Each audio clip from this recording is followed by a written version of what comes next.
Good evening, greetings. Siyanibingelela kakhulu bazalwane ngalesikhathi sokufunda izwi kaNkulunkulu. It is really my great pleasure uba nginamukele nonke enithe namhlanje navuma nenza isikhathi ukuthi ke sizobuka izwi kaNkulunkulu. Namhlanje ke isihloko sethu singena nje endabeni.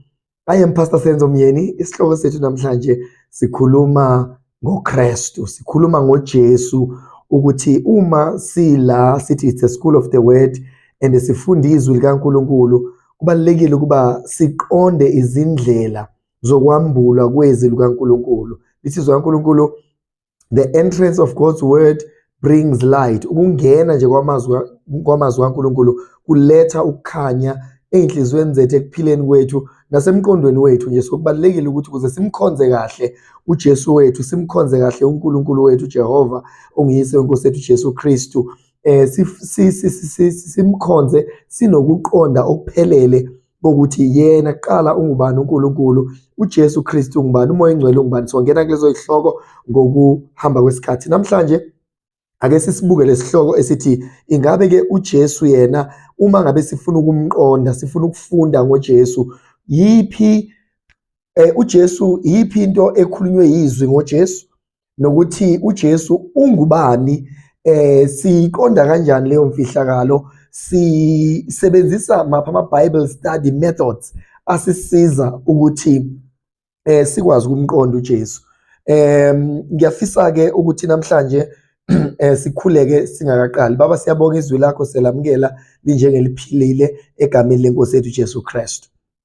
Well, namhlanje nje zimbili inhloso engifisa ukuba siphume nazo. Number 1, ukuba siqonde uJesu ukuthi ungubani eZwini likaNkulunkulu. Number 2, ukuthi siqonde indlela esingayisebenzisa uma sifunda izwi kaNkulunkulu ukuze uJesu sikwazi ukumqonda, ukuthi scripture noma izwi kaNkulunkulu limbekela athi ungubani. Ngifuna ukusebenzisa OP abawu5 namhlanje uma sikhuluma ngoJesu, nekuzosisiza ukuthi simqonde kulabo P abawu5, 5 P's of Christ. The first P umele ukuthi Christ is the promise from God, right? Christ is a plan and a promise of God. That is the first P. Christ is the promise of God. Uyisethembiso sikaNkulunkulu. P wesibili is prophecy. So Christ was a prophecy given to men who were walking with God. Noma amadoda abehamba nesambulo sikaNkulunkulu, nobudlelwane noNkulunkulu, abambulela uNkulunkulu ukuthi uJesu ngubani. Abanye babengebona ngisho abaprofeti, kodwa nje uNkulunkulu abayimbulela ngokuhamba. Number 3, uP wesithathu, it is the picture. Jesus appears in pictures. Uvela ngezithombe ezinhlobonhlobo. Sizokufunda lokho futhi namhlanje ukuthi iziphi izithombe eziveza uJesu. Number 3, uJesu uveza noma uvela engumuntu. Uma evela engumuntu, sizokubona futhi naloko ukuthi ikuphi la uJesu evela khona engumuntu.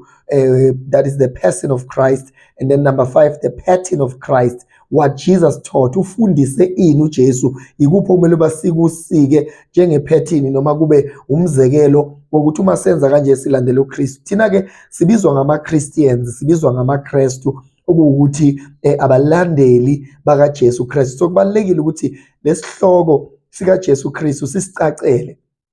Ake simembuleke namhlanje uJesu, number 1, as the plan and the word of God. Simembule as a prophecy, as the word given concerning ukuthi ikusasa lomuntu emhlabeni nombuso kaNkulunkulu kumi kanjani. Number 3, the picture, isiphi isithombe okumele sibe naso sikaKristu, uyini kithi enikezwe kithi, ngoba la kwi-picture kuzovela lokhu uJesu anikezwe waba yikho kithi. Bese kuthi ke the person of Christ, lana kuzobe sekuwukwembulwa ukuthi uma sithi siyakholwa, sikholwa yini ngoJesu, wambulwa uJesu ke manje engubani njengoba elethwa emhlabeni kithi njengabantu. And the pattern, it is the teachings and the core messages uJesu awafundisile. Ilezi zinto ezinhlanu fanele uzazi ngoJesu. Yipi plan kaNkulunkulu, isiphi isithembiso sikaNkulunkulu, imapha amazwi anikezwa ngoJesu, isiphi isithombe okumele sibe naso, whether siyakhuleka ngoJesu, whether siyakholwa uJesu. Number 5, ikuphi okufanele ukuba kubuswe impilo zethu. What are the principles that must govern our lives afundiswe uJesu? So that is all that we are going to learn about today.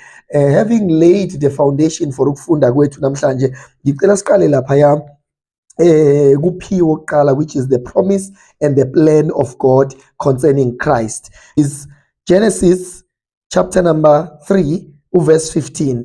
Ngiza kubeka ubutha phakathi kwakho nowesifazane na phakathi kwenzalo yakho nenzalo yakhe, yona iyakuchoboza ikhanda lakho, wena uyakulimaza isithende sayo. So he talks about the seed of a woman crushing the head of a serpent. So already uNkulunkulu uyakhuluma la ngohlelo analo futhi oluyisethembiso ukuthi kuzoba khona ubutha, and lobo butha it will end, noma ukuphela kwabo lobo butha lobo uyofikelela lapho khona imbewu yowesifazane iyakuchoboza, noma inzalo yowesifazane iyakuchoboza ikhanda lesitha, which is the serpent. Now we understand ukuthi uJesu bazalwane was not an afterthought of God. God already knew ukuthi umuntu ngeke azakwazi ukuphila engalekelelwa, engenaye uKristu,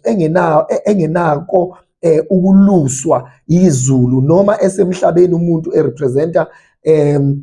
representa izulu, kodwa ubedinga ukuthi kube khona uKristu, who is the Lord from heaven, ozokwazi ukuthi ameluse umuntu wazama ke ensimini yase-Edeni ukuthi ngempela enze iplan kaNkulunkulu ngokwakhe, but God already had Christ, and Christ is revealed just as the word from God. He's saying the seed of a woman will crush the head of a serpent, and we know ukuthi amandla omubi, amandla esitha ahlulwa ngoKristu esiphambanweni. Alibonge igama lenkosi. So that is the first part about Christ, the promise. We need to understand the promise about Christ. That is the word of God. The entire scripture, the Bible says that the Old Testament was Testament elidala laba yini, the shadow of the things to come. So throughout the scripture, and this is not really a session where I'll be going scripture by scripture, but I just want to prove labo P about 5 with one scripture or two. Number 2, we see God. In number 1, we see God himself speaking about Christ as a plan and a promise that will come to mankind. Number 2, we then see God giving prophecy, or the word, or where man speaks about Christ. So it's important ke njengomfundi wezwi kaNkulunkulu ukuthi ube nawo amavesi aveza uJesu as a promise or as a word from God. I do believe ukuthi ngizoba nayo session la khona sizoyibuka lezi zinto in one by one. Yabona, ube nawo nje amazwi aveza uJesu eyisethembiso esivela kuNkulunkulu. Ube nawo amazwi number 2 aveza ke manje uJesu eyini, eyisiprofeti. Ubuwazi ukuthi eZwini likaNkulunkulu there is about 55 or more prophecies about Christ. Is the prophet ingongithe ngengiye kuso kuleso naleso. Engisithanda kakhulu ilesi sitholakala lapha ya ku Isaiah chapter number 9, ukuthi uJesu is the promise from God. He is a promise from God. That is Christ. Isaiah chapter number 9.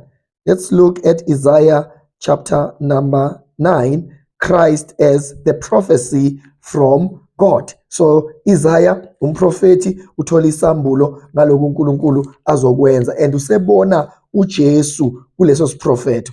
Isaiah chapter number 9. So you must have scriptures that talks about Jesus coming, because you know ezinye inkolo ziyafuna ukwenza uJesu kube nje sengathi wayeomunye wabaprofeti just like any other prophet. But we see Jesus, first point, the promise of God. Jesus, second point, the prophecy from God to men. Hallelujah. So that is Isaiah chapter number 9. Beautiful scripture. So it talks about ukuthi abantu abahlezi bomnyameni babona ukukhanya okukhulu, bese lithi uyakwandisa isizwe akhulise intokozo yaso Number 4 uthi ngokuba ijoka lomthwalo wabo nenduku yamahlombe abo noswazi lomhluphi wabo uyakwaphula. Bese sithi ngokuba sizalelwe umntwana siphiwe indodana, umbuso uyakuba semahlombe akhe, negama lakhe, that is verse 6, negama lakhe liyakuthiwa ngumeluleki omangalisayo, uNkulunkulu onamandla, uyise ongunaphakade, inkosi yokuthula. You can see now that this is Christ, umuntu owathi efike emhlabeni. I mean, there are many arguments namhlanje athi ngabe uJesu ngempela unguNkulunkulu yini. Bazalwane, uJohn 1 verse 1 uthi in the beginning was the word, that is Christ. Ekuqaleni ulizwi wayekhona. And you can see here Isaiah being mere man but a prophet, given the inspiration from God or the word from God, saying sizalela umntwana, so uzozalwa njengomntwana, and then siphiwe indodana, and then le ndodana umbuso uyakuba semahlombe akhe. So he will be a son of God, and the kingdom of God shall be upon his shoulders. So uyakuba semahlombe akhe, and igama lakhe liyakuthiwa umluleki omangalisayo, wonderful counselor, uNkulunkulu onamandla, mighty God, uyise ongunaphakade, uthi mina nobaba simunye. So you can see now that there was a prophecy that was given concerning Christ. I don't want to go into every scripture, but if you can, just run with me. See Numeri chapter number 24 verse 17. See another prophecy there. Umuntu embulelwa uJesu. Now let's look at Numbers chapter number 24 verse 15 and 16 and 17. So he took up his oracle and said, the utterance of Balaam the son of Beor, and the utterance of the man whose eyes are opened. Umuntu lo owembulelwe amehlo akhe avuleka, not just amehlo akhe enyama, but amehlo akhe akomoya as well. So he says in verse 16, the utterance of him who hears the words of God and has the knowledge of the Most High God, who sees the vision of the Almighty, who falls down with eyes wide open. Umprofeti lo, yabona? Bese ke ithi verse 17, I see him but not now, I behold him but not near. A star shall come out of Jacob, a scepter shall rise out of Israel, and better the brow of Moab, and destroy all the sons of Talmud. So now you can see this was a prophecy eyambulwa. Hallelujah. Kwele siZulu sibuka incwadi kaNumeri isahluko ngesika 24.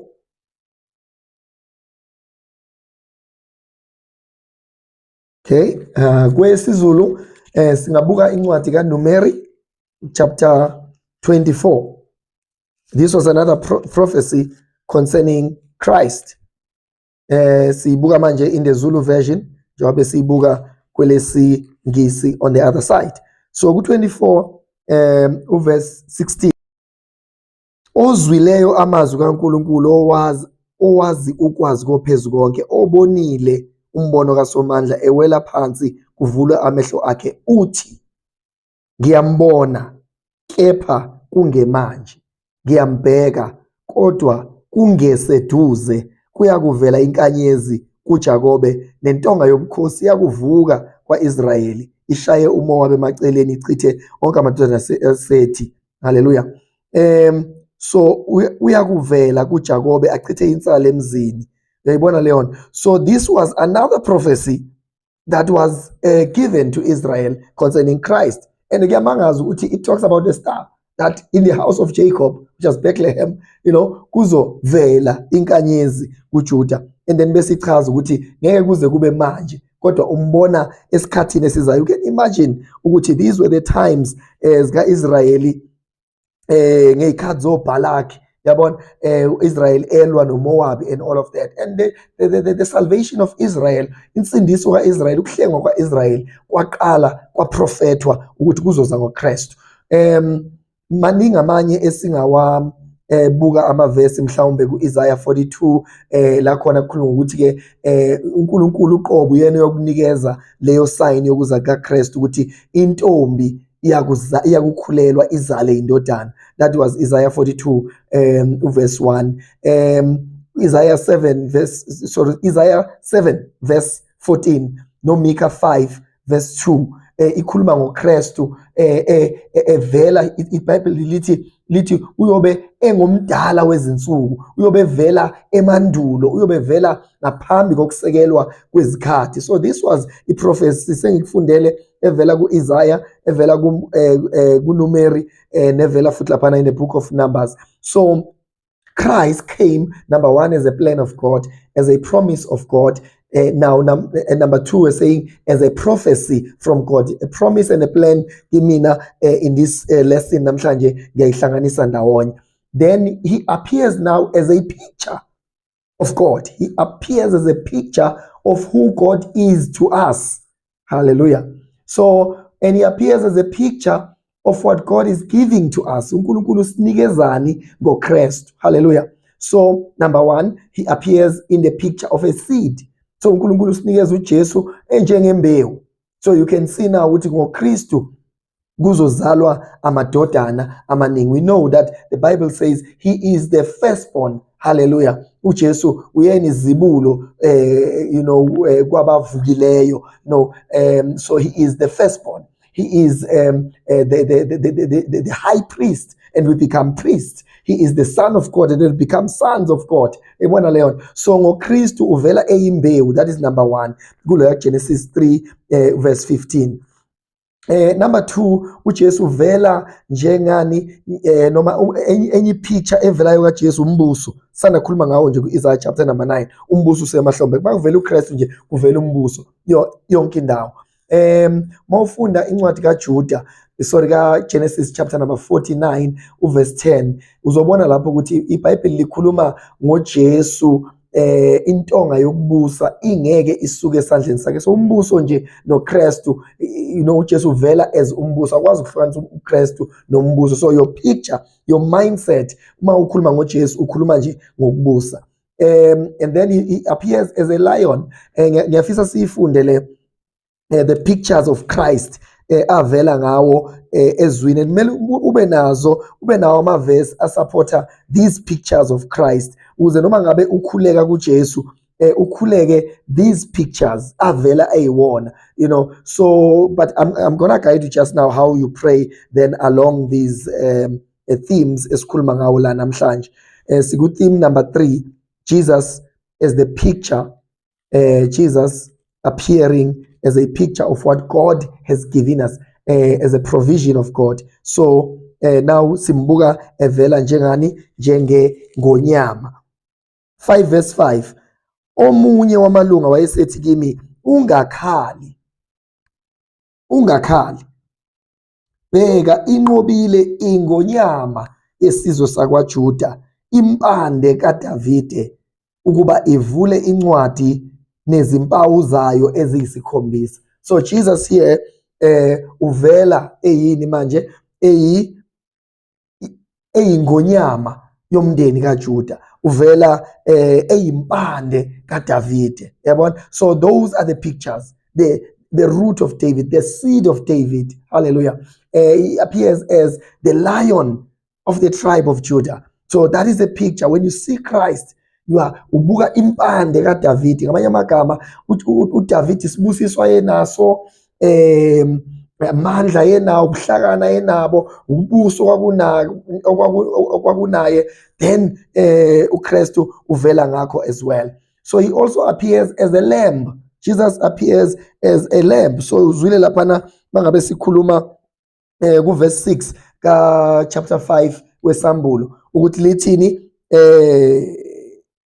kumi iwundlu kungathi lihlatshiwe. So ngase ngibona phakathi kwesihlalo sobukhosi nezidalwa ezine, ngaphakathi kwamalunga kumi iwundlu kungathi lihlatshiwe, linezimpondo eziyisikhombisa namehla esikhombisa ngomoya. Yabona lento le, leza lathabatha esandleni sokunene sakhe owayehlezi esihlalweni sobukhosi, kuthe selithabathile incwadi, izidalwa ezine namalunga angama-20 awa phansi phambi kwewundlu, kuyilelo nalelo nehabhu nezitsha zegolide ahlabelela igama elithi ufanele wena ukuyithabatha incwadi ukuvula impawu zayo ngokuba wahlatshwa wabathengela uNkulunkulu ngegazi lakho abavela kuyo yonke imindeni nezilimi zabantu nezizwe. Uyabona, so uJesu la uvela njengani njengewundlu likaNkulunkulu. So that is another picture of Christ that we see.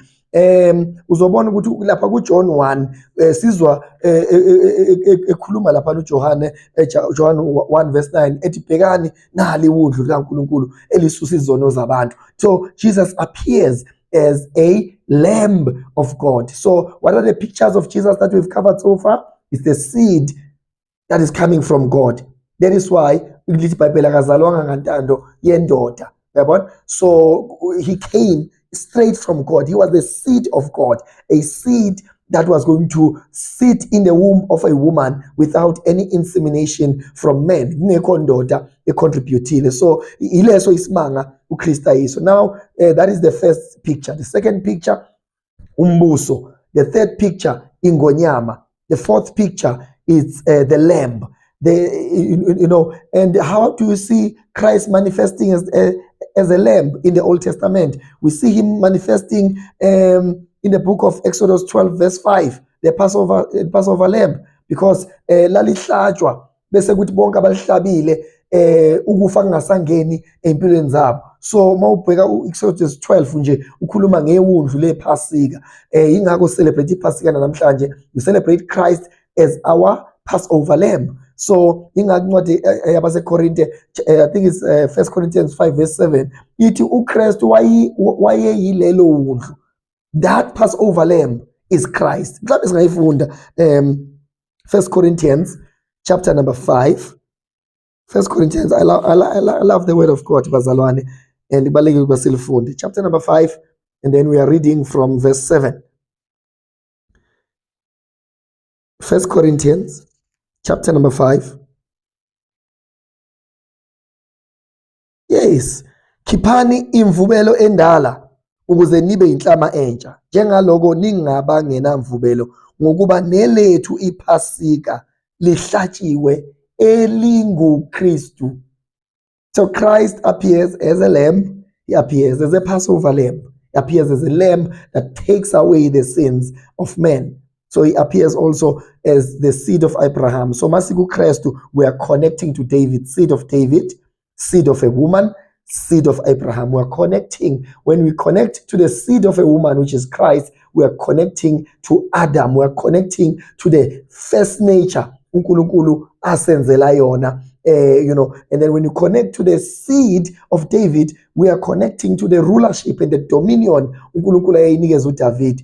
When we connect to the seed of Abraham, Christ, the seed of Abraham, then the Bible says Abraham's blessings are mine. So,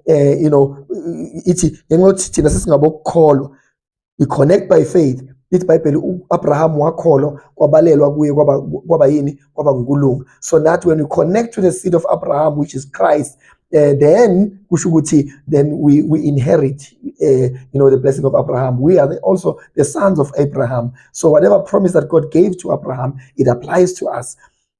Another picture, maybe just 3 pictures that I'm going to give to you now, is the picture of manna. He is the bread, the picture of the rock, and the picture of a shepherd. Those are 3 important pictures I want us to see. And open John chapter number 6 verse 48. John chapter number 6 verse 48. John 6:48. Sibona lana uJesu evela njengesinkwa manje esehla ezulwini, esivela ezulwini. 6:48 says, mina ngiyisinkwa sokuphila, okhokho benu badla imana ehlane bafa. Lesi isinkwa esehla ezulwini ukuba umuntu adle kuso angafi. Mina ngiyisinkwa esiphilayo esehla ezulwini. Uverse 51, uma umuntu edla lesi sinkwa uyakuphila phakade, futhi ke isinkwa engiza kusinikela ngenxa yokuphila kwezwe siyinyama yami. Yabona, so uJesu la evela manje njengemana elisha. Ubona ukuthi wavela njengesithombe lapha kuyimana nje edliwayo, kanti leyo mana ikhuluma ngoKristu. nansi inqama ivela ibhajwe ngeimpondo esihlahleni kanti imemezela uJesu. Yabona ukuthi lama pictures avela kanjani? Imemezela uJesu ozovela. Yabona kuvela uDavid uyabusa uhlala ebukhosini kanti that is just a picture of Christ ozofika abuse ingunaphakade, abuse ngamandla nangokuzalwa uNkulunkulu. Kuvela idwala. Hallelujah. Mawufunda laphana kuDaniel chapter number 2 uverse 34 ikhuluma ngedwala okwathi ikhona imibuso yonke kwavele kwaqheshulwa laphana itshe elingazange liqheshulwe ngisho nangesandla lasuka laphahlaza yonke imibuso. Lelo tshe lalinguKristu. Usho njalo uPeter noma uPetru uma eseshumayela laphana encwadini yeZenzo ethi ilelo dwala ilelo tshe elinqatshwe ngabakhi manje seliphenduke laba inhloko yegumbi. So that is Christ. Hallelujah. We're also looking at the rock that Christ was. Ukuthi like lavela mawufunda u1 Corinthians chapter 10. Mawufunda u1 Corinthians chapter number 10. I hope uyawabhala lama verse. Sisaka kulana nje kuma pictures. The picture of Christ as a rock. 1 Corinthians chapter number 10. We're starting from verse 4. Bonke baphuza kuphuza kunye komoya ngokuba baphuza edwaleni lomoya elabalandelayo idwala lelo lalinguKristu. So that is another picture of Christ. Christ uvela njengedwala.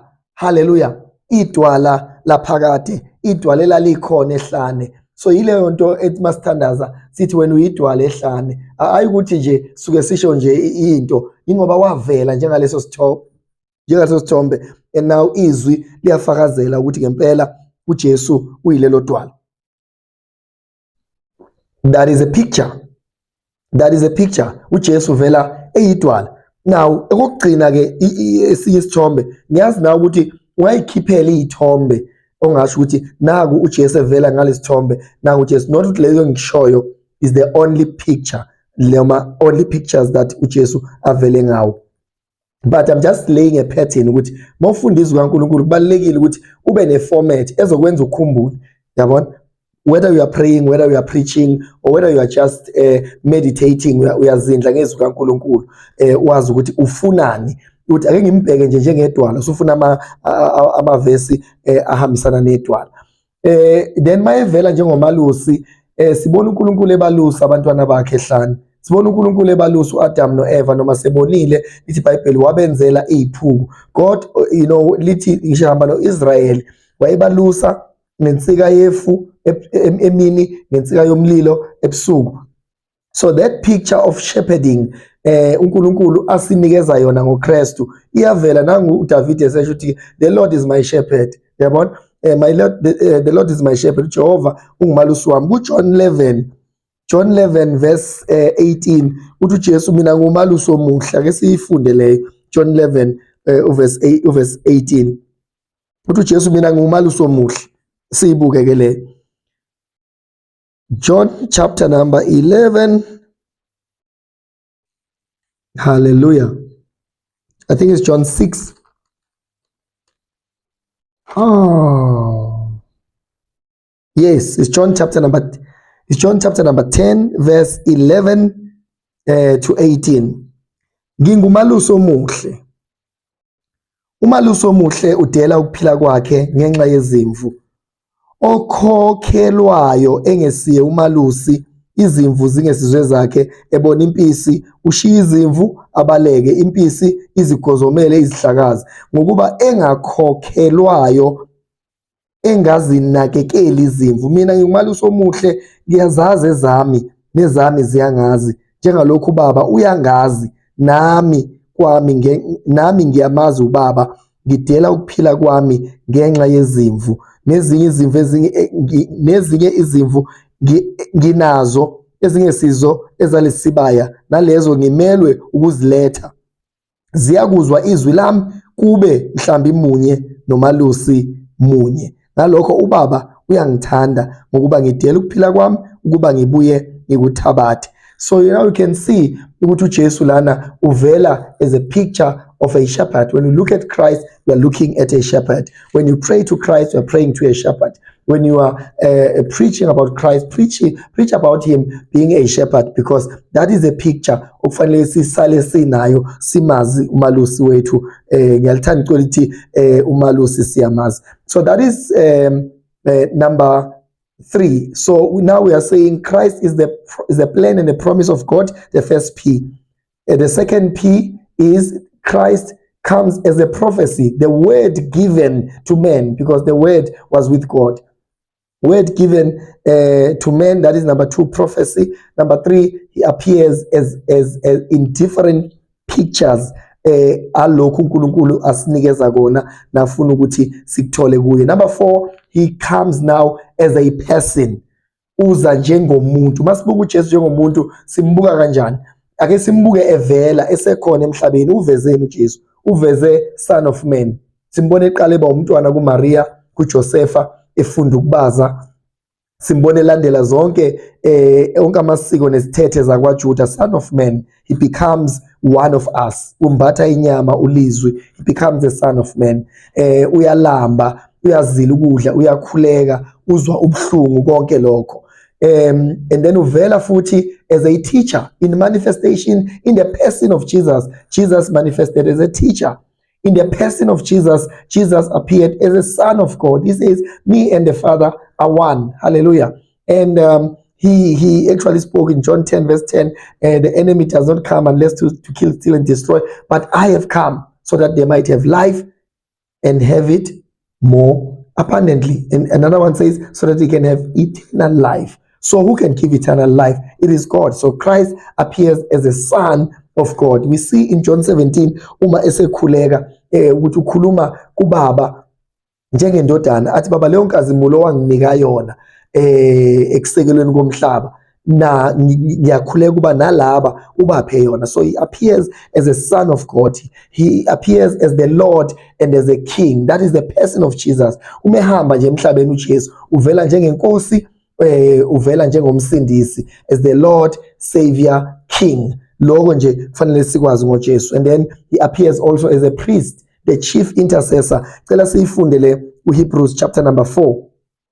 Hebrews, uJesu mevela njengompristi. Hebrews chapter number 4.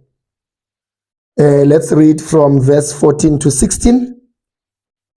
Verse 14 to 16. Ngakho ke lokhu sinompristi omkhulu kakhulu odabulile amazulu, uJesu indodana kaNkulunkulu. Masibambelele kuso isivumo sethu sokholo, ngokuba asinayo umpristi omkhulu ongenakuzwelana nobuthaka bethu, kepha olingiwe kukho konke njengathi engenasono. Ngakho ke masisondele ngesibindi esihlalweni somusa, ukuba samukeliswe isihawu, sifumane umusa wokusiza ngesikhathi esifaneleyo. Uzokhumbula esihlobo sami ukuthi umpristi bekade kuba umuntu ofana nabanye abantu, kodwa bese ekhethelwa ukuthi akwazi ukuyongena on behalf of others. So manje sethi iBhayibheli ke thina we are the royal priesthood, yabona, kodwa sinompristi omkhulu odabulile amazulu ngelakhe igazi. That is Christ. So uvela nje emhlabeni uzazophelelisa lezi zinkonzo. Ukuba uJesu akazange afike emhlabeni, ngabe if the person of Jesus did not manifest on earth, sasingeke sibe nako ukuthi sikubone ngokuphelele lokhu esikubalile la. Sithena about the person of Jesus, ivezani? The Son of Man, the teacher, the rabbi, the Son of God, right? So the Son of God on earth, the Son of God on earth. So nathi masikamathothana kaNkulunkulu sithatha phela kuKristu ukuthi uyakwazi ukuba semhlabeni uhamba nobudodana bukaNkulunkulu. Hallelujah. So and then we looking at the priesthood of Christ. Then sifika ngasekugcineni ke kwesifundiso sethu namhlanje la khona sibuka unumber 5, uP wesihlanu, which is the pattern that Jesus came to model. La kwi-pattern suke sesibuka izinto ke manje okufanele ke thina simfuze ngazo uKristu.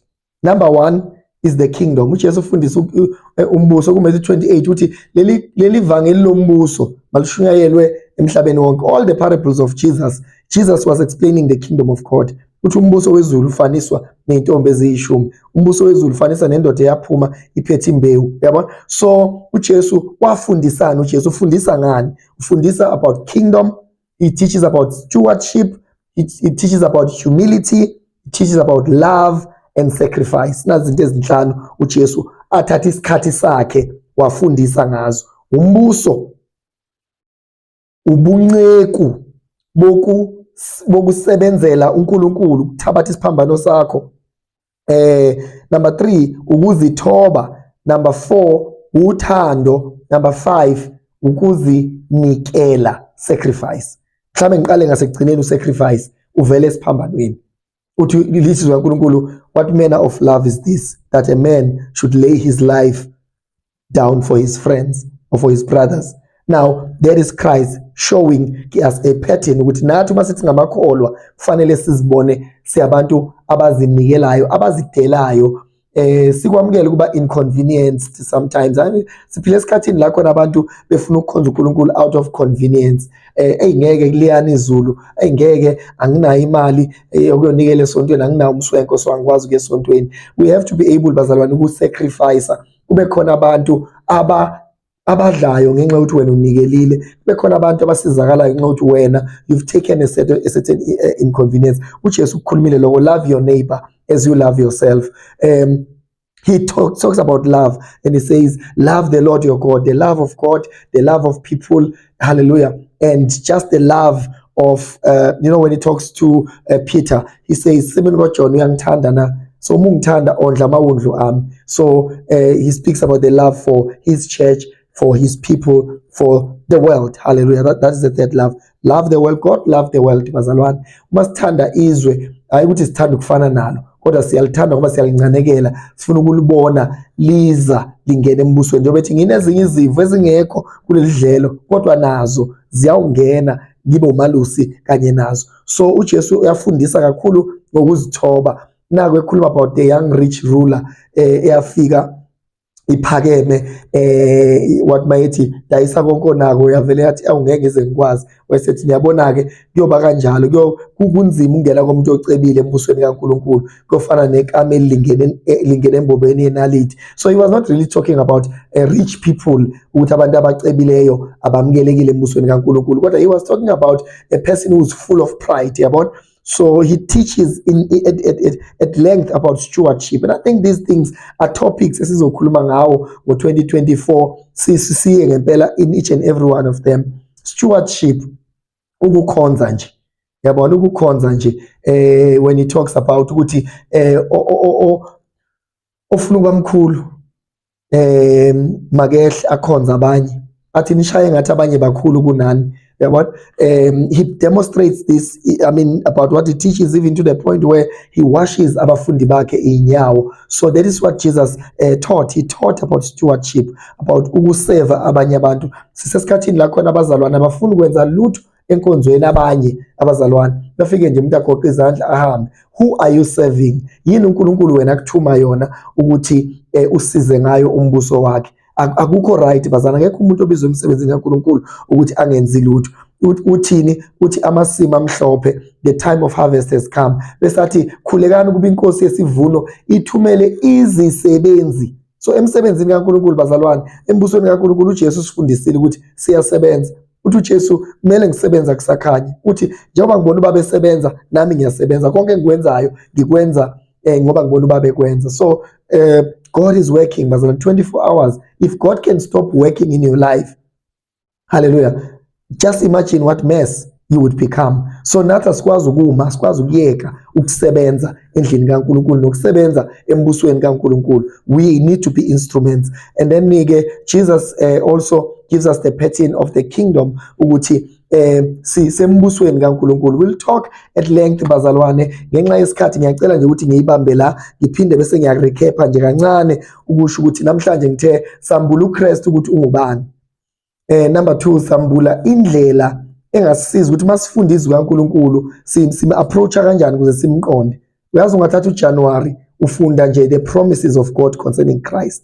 That is the first P. The second P is Christ being prophesied, Christ being given as the word of knowledge to men, inikezela njengezwi lokwazi elilethwa kumuntu engakafika emhlabeni wamenyezelwa abantu abahamba noNkulunkulu, trusted, confident men.